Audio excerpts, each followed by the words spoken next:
मित्रों, एक समय एक साथ चारों युग अर्थात सतयुग, त्रेता युग, द्वापर युग और कलयुग बैठे हुए थे। तभी अचानक चारों युगों में सबसे श्रेष्ठ होने की बात को लेकर विवाद होता है। सतयुग कहने लगा कि तुम सब मूर्ख, मुझसे छोटे हो, तुम मुझसे तुलना कैसे करने लगे। उसकी बात को सुनकर त्रेता युग कहने लगा कि तुम सबसे बड़े श्रेष्ठ हो सकते हो, पर सर्वश्रेष्ठ तो मैं ही हूँ। तब तक द्वापर युग बोल उठा, तुम सभी में सर्वश्रेष्ठ तो मैं ही हूँ। तीनों की बातें सुनकर कलयुग कहने लगा कि तुम तीनों में सर्वश्रेष्ठ मैं हूँ। बात बढ़ने पर चारों ने फैसला किया कि हम इसे आपस में फैसला नहीं कर सकते। कौन सर्वश्रेष्ठ है, इसका फैसला तो देवों के देव महादेव ही करेंगे। चारों ने मिलकर भगवान शिव के निवास कैलाश पर जाने की योजना बनाई। वहाँ पहुँचने पर भगवान शिव ने चारों को सम्मान सहित अपने दरबार में बैठाया। फिर पूछा, यहाँ तुम्हारे आने का क्या कारण है। चारों युग कहते हैं कि भगवान शिव, हम चारों के बीच विवाद उत्पन्न हो गया है, आप बताएं कि हम चारों में सर्वश्रेष्ठ कौन है। तब सबसे पहले भगवान शिव सतयुग से पूछते हैं कि सतयुग तुम बताओ, चारों में सर्वश्रेष्ठ तुम कैसे हो। यह सुनकर सतयुग कहता है कि हे प्रभु, व्यक्ति कभी आयु से बड़ा नहीं होता। प्रभु, मैंने तो यही सुना है कि व्यक्ति तो अपने गुणों से बड़ा होता है। भगवान शिव ने कलयुग की बात स्वीकार ली और सतयुग से कहा कि सतयुग तुम इस तरह सर्वश्रेष्ठ नहीं हो सकते। सतयुग कहने लगा, हे भगवान, मेरे युग में लोग इतने बलशाली हो सकते थे कि उनका वध करने के लिए भगवान श्री हरि विष्णु ने अपने अवतार लिए थे। देखिए, भगवान नरसिंह अवतार, वराह अवतार, मत्स्य अवतार मेरे समय में हुआ। तब तक त्रेता युग बोल उठा, नहीं प्रभु, क्या प्रभु श्री हरि विष्णु के अवतार होने से कोई सर्वश्रेष्ठ हो सकता है। मेरे समय में मर्यादा पुरुषोत्तम श्री राम का अवतार हुआ था, जिन्होंने विश्व को मर्यादा का पाठ पढ़ाया। और आप बलवान की बात करते हैं तो कुंभकर्ण, रावण जैसे बलशाली मेरे युग में ही हुए हैं। प्रभु, इस तरह से सतयुग सर्वश्रेष्ठ नहीं हो सकता। जब द्वापर युग ने ये सुना तो द्वापर युग ने कहा, हे प्रभु, ये दोनों इस तरह से कैसे सर्वश्रेष्ठ हो सकते हैं। देखिए प्रभु, जब मेरा युग था तो उसमें भगवान श्री कृष्ण का अवतार हुआ, जो कि 16 कलाओं से युक्त पूर्ण परमात्मा थे। इन्होंने जो अपना विराट रूप दिखाया, वैसा विराट रूप तो साक्षात भगवान विष्णु भी नहीं दिखा सकते हैं। अगर योद्धाओं की बात करें तो कंस, जरासंध, भीष्म पितामह और 5 पांडव मेरे युग में ही हुए थे। हे प्रभु, सबसे सर्वश्रेष्ठ तो मैं ही हूँ। तब तक कलयुग बोल उठा। मित्रों, कलयुग कहता है कि हे प्रभु, मुझे इनकी बातें स्वीकार हैं। उनके युग में जितने भी योद्धा, जितने भी अवतार हुए, उनमें बुद्धि नहीं थी। वे बिल्कुल मूर्ख थे, और जिसके युग में मूर्ख प्राणी पैदा हो, क्या वह सर्वश्रेष्ठ हो सकता है। अच्छे और नई नई तकनीकों से परिपूर्ण मेरा युग सभी में सर्वश्रेष्ठ है। जब भगवान शिव चारों की बातें सुन अपने मन में विचार करने लगे और सोचने लगे कि इनका फैसला कैसे किया जाए, भगवान शिव ने चारों लोगों से कहा कि चलो ठीक है, मैं तुम चारों की परीक्षा लूंगा और जो परीक्षा में सफल हुआ वही सर्वश्रेष्ठ होगा। मित्रों, भगवान शिव ने एक 100 टन वजन की एक कढ़ाई ली और उसके पास में ही एक चावल का ढेर लगा दिया और चारों से बोले, मेरे 500 गण यहाँ बैठे हैं और इस कढ़ाई में तुम्हारे युग का व्यक्ति यहाँ रखे हुए चावल को बनाएगा। मेरे यहाँ जितने गण हैं वो सब भोजन करेंगे। तब सतयुग ने बलवान योद्धा को बुलाया और कहा, इस कढ़ाई में चावल बनाओ और बना करके सभी गणों को भोजन कराओ। आदेश सुनकर वह 100 टन वजनी कढ़ाई में चावल बनाने के लिए एक भट्टी खोदता है और पेड़ों को तोड़ करके लाया और उसने अग्नि जलाई। फिर उस कढ़ाई को भट्टी के ऊपर रखकर उसमें चावल बना दिया, समस्त गणों को बैठाया, पत्तल दिया और भोजन करा दिया। फिर यही काम भगवान शिव त्रेता युग से करने के लिए कहते हैं। त्रेता युग अपने युग के व्यक्ति को बुलाता है और उसको आदेश देता है कि 100 टन वजनी कढ़ाई में चावल बनाकर इन सब गणों को भोजन कराना है। त्रेता युग का व्यक्ति भी बड़ा ही बलवान था। उसने पास में एक भट्टी खोदी और उस कढ़ाई को दोनों हाथों से उठा करके भट्टी पर रख दिया और फिर अग्नि जलाई। अग्नि जलाकर उसने पानी डाला और उसमें फिर चावल डाला। थोड़ी देर में चावल पककर तैयार हो गया। उस त्रेता युग के व्यक्ति ने भगवान शिव के सभी गणों को खाना भी खिलाया। फिर भगवान शिव द्वापर युग से कहते हैं कि द्वापर, ये दोनों युग अपनी अपनी परीक्षा दे चुके हैं, अब तुम्हारी बारी है, तुम्हें मेरे गणों को भोजन कराना है।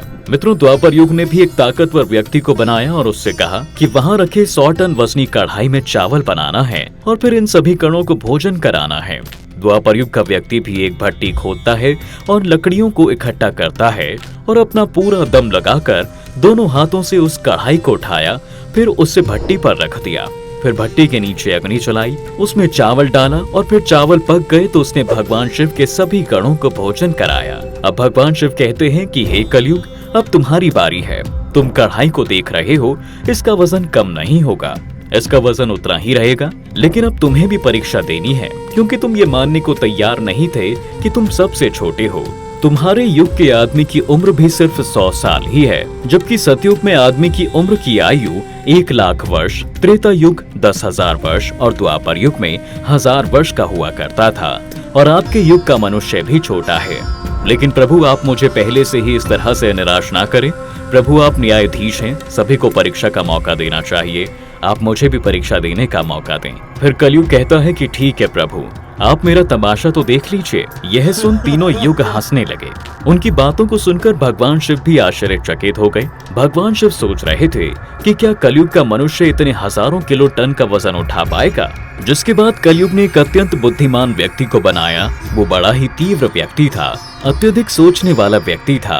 कलयुग ने एक सर्वगुण संपन्न व्यक्ति को जन्म दिया और जन्म देने के बाद उस व्यक्ति से कहा कि तुम्हें अपनी शक्ति दिखानी होगी, तुम्हें एक परीक्षा देनी है। यदि तुम फेल हो गए तो मैं सबसे छोटा हो जाऊंगा। तीनों युग हंसते हुए कह रहे थे कि आज एक छोटा सा व्यक्ति जिसकी लंबाई केवल 3 हाथ की है, वह क्या ही करेगा, जबकि हमारे लोग बहुत लंबे हुआ करते थे। ये बात बिल्कुल सच है। सतयुग के मनुष्य की लंबाई 21 हाथ और त्रेता युग के मनुष्य की लंबाई स्वयं से 14 हाथ और द्वापर युग के मनुष्य की लंबाई स्वयं से 7 हाथ और कलयुग के मनुष्य की लंबाई स्वयं से मात्र 3 हाथ होती है। कलयुग का आदेश पाकर वह कलयुग का तीव्र बुद्धि वाला व्यक्ति उस कढ़ाई के पास आया। उसने देखा कि इसका वजन तो बहुत ज्यादा है, मैं इसे उठा नहीं पाऊंगा। तो उस व्यक्ति ने दिमाग लगाया, उस कढ़ाई के नीचे कलयुग के मशीन से मिट्टी खोदना शुरू कर दिया और उसके नीचे भट्टी खोद कर तैयार कर दी। फिर उसने लकड़ियों को इकट्ठा किया और उस भट्टी में आग लगा दी। कढ़ाई में चावल डाला, पानी डाला और बस कुछ ही समय में चावल पक के तैयार हो गए। कलयुग का वह व्यक्ति कितना दिमागदार था। जब चावल पक गए तो उसने भगवान शिव के गणों को एक पंक्ति में बैठा दिया। उन गणों से कहा, आप मेरा साथ दें और इन चावलों को आपस में परोसें। भगवान शिव के 4 विशाल गण उन चावलों को बाल्टियों में भर भर के सभी गणों को परोस रहे थे। जब कलयुग कहता है कि अब आप सभी भोजन कर सकते हैं, भगवान शिव के सभी गण प्रसन्न होकर भोजन करते हैं। कलयुग के मनुष्य ने बचे हुए 4 गणों को भी भोजन कराया। वह अपने राजा कलयुग के पास आया और आकर कलयुग से बोला, हे प्रभु, मैंने आपका काम कर दिया है। यह देखकर भगवान शिव और तीनों युग आश्चर्यचकित रह गए। कलयुग कहने लगा, हे भगवान, अब आप ही निर्णय करें कि हम में से सर्वश्रेष्ठ कौन है। भगवान शिव मन ही मन सोचने लगे और सोच विचार करके उत्तर दिया। भगवान शिव कहते हैं कि मैंने तुम चारों की परीक्षा ली। जब सतयुग का व्यक्ति आया तो उसने अपनी शक्ति का प्रयोग किया और अपनी शक्ति का प्रयोग करते हुए कढ़ाई को उठाकर आग पे रख दिया और स्वयं मेरे सभी गणों को चावल परोसे। जब त्रेता युग की बारी आई तो उस व्यक्ति ने ठीक वैसा ही किया और वैसा ही द्वापर युग के व्यक्ति ने भी किया। लेकिन आप ये नहीं देखते हैं कि वह केवल 3.5 हाथ का आदमी है। उसकी बुद्धि देखिए, कितना तेज, कितना बड़ा कढ़ाई था, शायद वह उसे हिला भी नहीं सकता था। उसने उस कढ़ाई में चावल बनाया। अपनी बुद्धिमत्ता से मेरे 4 गणों को अपनी मदद के लिए बुलाया और उन चारों ने खाना परोसा और फिर खुद भी भोजन किया, जबकि कलयुग का व्यक्ति स्वयं बैठा रहा। यह तो बड़ा बुद्धिमान व्यक्ति हुआ। भगवान शिव कहते हैं कि कलयुग बहुत बुद्धिमान लोगों का युग होगा। इसमें मशीनों का आविष्कार होगा, बड़े बड़े दिमाग वाले लोग होंगे। भगवान शिव कहते हैं कि तुम सब लोग जैसे तैसे शासन करते रहे हो, यह ठीक है। सत्य, धर्म और निष्ठा पर रहे हो, यह भी ठीक है।